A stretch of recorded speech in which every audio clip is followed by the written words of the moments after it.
నువ్వు 10థ్ పాస్ అయ్యావు, ఇంటర్మీడియేట్ పాస్ అయ్యావు, లేకపోతే నీ హోటల్‌కి పెట్టుకోవాలనుకున్నావు. ప్రతిదానికి ఒక లైసెన్స్ ఉంటది. ఆ లైసెన్స్ సో అండ్ సో వాళ్ళిస్తారు.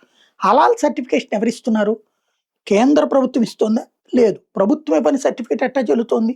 వాళ్ళకి చెల్లిపోతుందంతే. హలాల్ అనేటటువంటిది ముస్లిముల ప్రసాదం.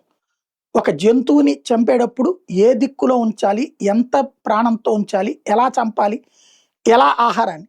అవి హలాల్ అన్నటువంటిది అంటే వాళ్ళ భగవంతుడికి సమర్పించిన ఆహారాన్ని ముస్లింలు తీసుకోవడం అనేది ఒక రెగ్యులర్‌గా వచ్చేస్తుంది.